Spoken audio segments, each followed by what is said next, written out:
सर्वमङ्गलमाङ्गल्ये शिवे सर्वार्थसाधिके शरण्ये त्र्यम्बके गौरी नारायणी नमस्तुते।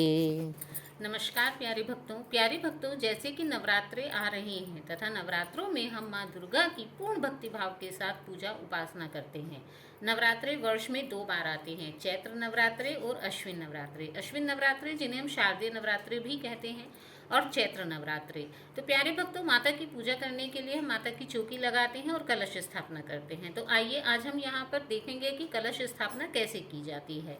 तो कलश स्थापना करने के लिए सबसे पहले हम एक चौकी ले लेंगे इस तरह से, और हम चौकी पर कोई भी लाल या पीला या गुलाबी वस्त्र बिछा लेंगे। मैंने यहाँ गुलाबी वस्त्र बिछा लिया है। अब हम सबसे पहले माता की स्थापना करेंगे। माता की स्थापना करने के लिए हम माता को आसन देंगे, वो हम फूलों का या अक्षत का किसी का भी आसन दे सकते हैं। मैं यहाँ पर अक्षत का आसन माता को दे रही हूँ और उसके पश्चात मैंने यहाँ पर माता को स्थापित कर लिया है।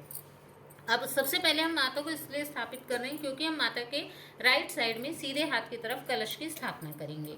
अब आरंभ करते हैं कलश स्थापना।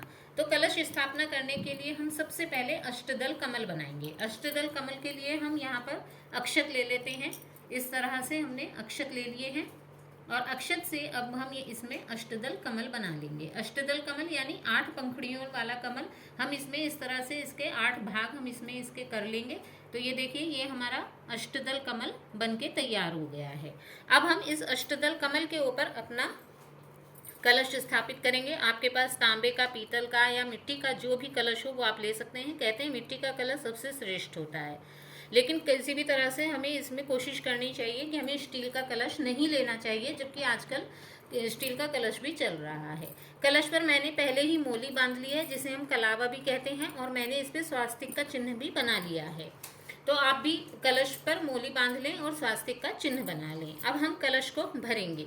जैसे कि हमारे हिंदू धर्म में हम सभी जानते हैं, आकाश, वायु, जल, अग्नि, पृथ्वी, इन 5 महाभूतों से मिलकर हमारी सृष्टि का निर्माण हुआ है। और इन 5 महाभूतों को ही हम इस कलश में स्थापित करते हैं, क्योंकि इन 5 महाभूतों से पूरी सृष्टि बनी है और माँ दुर्गा इस पूरी सृष्टि की जगत जननी है। इसलिए हम इस कलश में इन 5 महाभूतों के प्रतीक 5 चीजें अवश्य ही डालते हैं। उससे अधिक भी आप डाल सकते हैं। इसमें सबसे पहले हम डालते हैं गंगा जल। तो सबसे पहले हमने इसमें गंगा जल डाल लिया है। गंगा जल जो कि जल का प्रतीक है। उसके पश्चात हम इसे सिंपल जल से भर देंगे। याद रखें, पहले सादा जल ना डालें, सबसे पहले इसमें गंगा जल डालें। मैंने इसमें कंठ तक इसे अब सादे जल से भर लिया है। अब हम इसमें कुछ और चीज़ें डालेंगे, जैसे कि धान्य। हम इसमें धान्य भी डालते हैं। धान्य का प्रतीक अक्षत होता है, उसके लिए हमने अक्षत डाल दिया है। उसके पश्चात सर्व औषधि डालते हैं। आप चाहे तो औषधियाँ डाल लें, वरना औषधि का प्रतीक हल्दी है, हमने हल्दी डाल ली है। हल्दी की गांठ हो तो आप वो भी डाल सकते हो, मेरे पास गांठ नहीं है इसलिए मैं हल्दी ये डाल रही हूँ। इसके पश्चात हम इसमें डालेंगे सुपारी और सिक्का। धातु हम इसमें डालते हैं। द्रव्य के लिए हमने इसमें सिक्का डाल दिया। आप ये सिक्का चांदी का या किसी भी चीज़ का, कुछ लोग इसमें सोने की अंगूठी इत्यादि भी डाल देते हैं, आप वो भी डाल सकते हैं। अब हम इसमें डालेंगे चंदन। क्योंकि चंदन जो होता है ये हमारा सप्त मृत्तिका का प्रतीक होता है। सप्त मृत्तिका यानी मिट्टी, जो कि पृथ्वी का प्रतीक होता है, तो हमने उसके प्रतीक में इसमें ये चंदन डाल दिया है।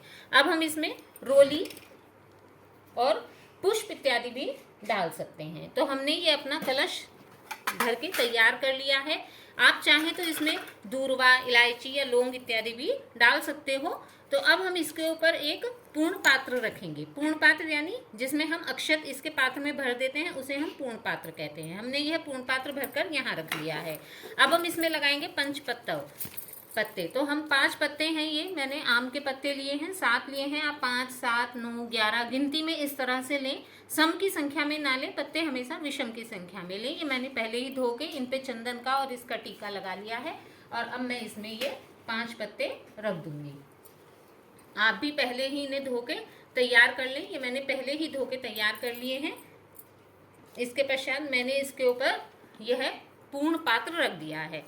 अब हम इस पे अपना कलश स्थापित करेंगे। ये कलश है, कलश पे मैंने चुनरी उड़ा ली है। आप चाहें तो इस पे कलावा भी बांध सकते हो। यदि आपके पास चुनरी नहीं है तो आप कलावा बांध लो, या आप चुन्नी उड़ा सकते हो, कुछ भी आप कर सकते हो, किंतु आपको इसे खाली नहीं रखना है। तो मैंने इस पे चुन्नी उड़ा ली थी और अब मैं इस पे कलावा भी मैंने इस पे लपेट दिया है।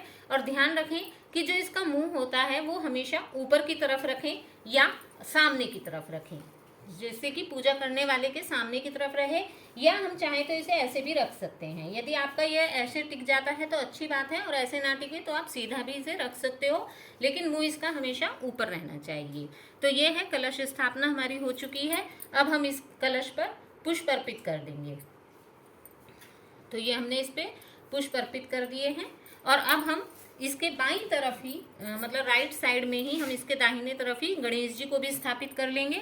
गणेश जी को स्थापित करने के लिए भी मैंने यहाँ पे थोड़ा सा इन्हें अक्षत का आसन दे दिया है। कभी भी किसी भी भगवान जी को हमें खाली स्थापित नहीं करना चाहिए, सदैव आसन पे ही स्थापित करना चाहिए।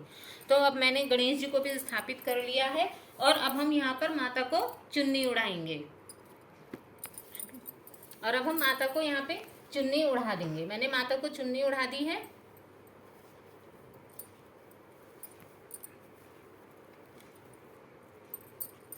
और गणेश जी को भी अब हम कलावे का वस्त्र पहना देंगे। तो हमने ये गणेश जी को भी, तो हमारी ये कलश स्थापना पूरी हो चुकी है। तो प्यारे भक्तों, यह है कलश स्थापना। इसी तरह से आप भी कलश स्थापना कर सकते हैं। माँ दुर्गा की पूजा कैसे की जाती है और कैसे दुर्गा सप्तशती का सही पाठ किया जा सकता है, इसकी वीडियो मैंने अपनी दूसरी वीडियो में दे दी है। यदि मैं यहीं पर देती तो बहुत लंबी हो जाती, आप उसे मेरे डिस्क्रिप्शन बॉक्स में जाके देख सकते हैं। और यदि आपको यह वीडियो अच्छी लगी हो तो प्लीज़ इसे लाइक कीजिए, चैनल को सब्सक्राइब कीजिए। जय माता दी।